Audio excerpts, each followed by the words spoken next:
Pegasus by Sandra, Patricia. Translation from the Spanish by D.P. Snyder. Illustrations by Romi, veces. My house is very big, and it's in the middle of the countryside, which is even bigger. The countryside is so big that I can't see all of it. When they let me go outside, the first thing I do is run and run so I can feel the wind in my face, the way Simba the lion runs in that movie I've seen lots of times. I get bored in my house because Mamá is always busy. So she doesn't have to think. That's what my Abuelo says. I don't get too close to her when she's busy. She never says it out loud, but I know it's true. She loves me very, very much. At the end of the day, when the sun hides behind the gate and Papa doesn't come home, she stands next to me while I watch the dust swirling around on the road. She says, "Papa loves you very much." I don't know if it's true, because when he's home, he doesn't even look at me. But when I look at him, his face is always sad. It's like Mammá's face when she says, "He's not coming home today. Let's go inside." When I go to town with Mamá and someone asks if I'm talking better, she says yes. But then she quickly stops what she's doing, grabs my hand, and we leave. Sarita from the grocery makes me giggle. When I stick my tongue out and touch the tip with my finger, she wrinkles her nose and imitates me. She's the only person who doesn't look at me funny when I try to say something. She comes near and tries to understand. She also teaches me the colors with candies, with a red and a blue in one hand and a yellow and a green in the other. She makes silly faces. She asks me, "Which is the red one? Which is the green one?" I know the answer, and she understands me. She gives them to me one by one, shouting "Bravo" each time and clapping her hands. Sarita is very nice, and it's not just because she gives me candy. She's very nice because she always smiles and says that I'm a clever boy and that one day soon I will speak. I don't know why I can't speak. All that comes out of me is noises. My cousins laugh at me, and it looks like I'm laughing with them. But when my eyes fill with tears, it's because I want to say something, and I can't. I like to eat alone. Then I can slide my finger around the plate without anyone scolding me. I make drawings with the sauce. I don't like it because it's too red, and if anyone walks in and surprises me, I quickly erase my drawings so they can't see. They don't understand. My Mamá wants to understand me. That's what she says, sometimes shouting, sometimes crying very hard. I don't know what she doesn't understand. I help her when she makes crackers shaped like the animals we have in the country. I like animals, real animals, like the ones my Papá makes better when they're sick.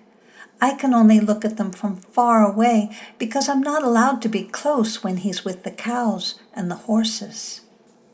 I really love horses. They're so beautiful and shiny.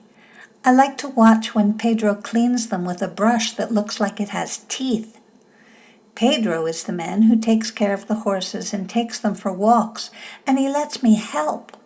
I watch while he brushes them so I can learn. I bring the bucket over to him, and when he splashes me with soapy water, we laugh together. The water I like best is rain. I like to close my eyes and feel how cool it is.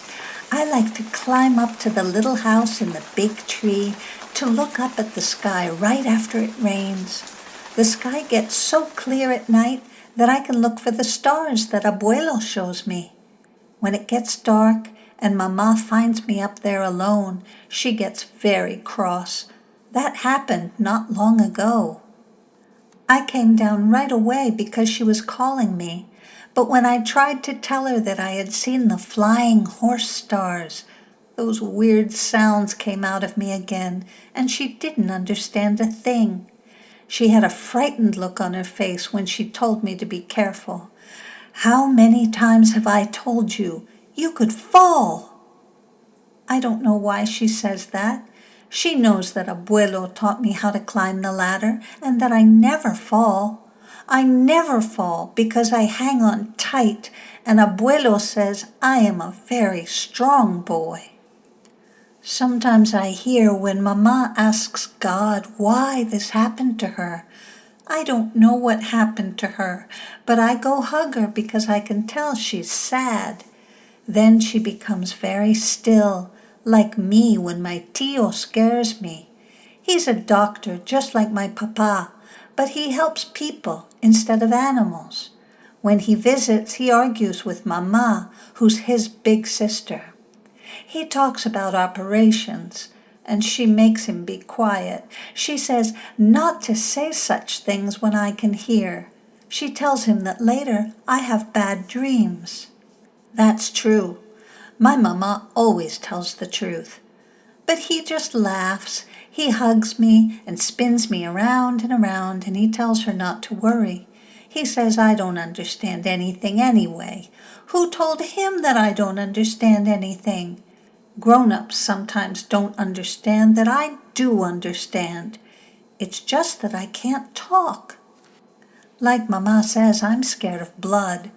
When my tío talks, he laughs and spins me around, and I squeeze my eyes tight shut. As soon as my feet touch the ground, I run away, and I don't stop until I get to my treehouse. The night scares me too. You can hear noises everywhere, and even though no one can hear me, sometimes I cry myself to sleep. Sometimes I cry when I am sleeping. Abuelo says those are called nightmares. I feel very sad when animals get hurt. Not long ago, Pedro's dog got his paw caught in a trap. He was howling so much that he made sounds like the ones that come out of me. The same thing happened. Nobody understood him. They had to put a stick on his leg, and now he's always lying down. I sit down next to him and I pet his back. Suddenly, I start to cry, even though I'm wide awake, like when my cousins don't want to play with me, or like the other day when I fell out of the tree and hurt myself. I don't know how it happened, but I fell to the ground right on my head. Suddenly, everything was dark, and when I woke up, I saw the face of a doctor who wasn't my uncle. He told Mamá that we had to go to the hospital in the city because I might have broken something. When he said that, I didn't want to hear one more word. I squeezed my eyes shut. My leg hurt a lot. I heard her say that she would have to tell my Papá first, but they put me in the doctor's pickup truck anyway and made me lie down in the back seat.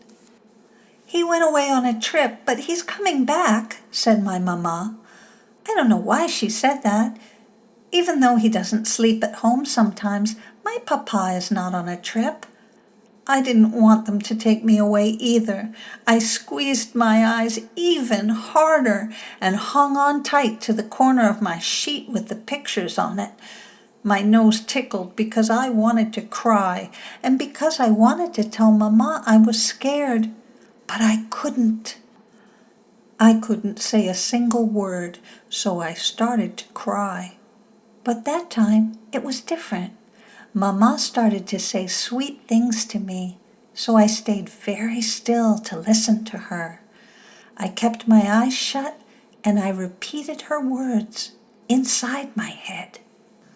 I wanted her to hug me. When she asked me if it hurt and held my hand, those noises no one understands came out of me. This time, she didn't hold my hand hard like when she's angry. She held it softly.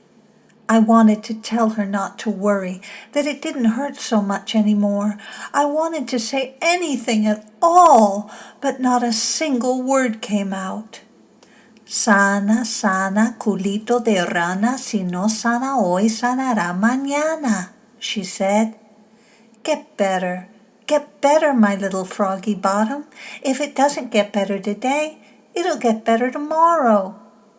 Then I closed my eyes again so I could hear her voice even better.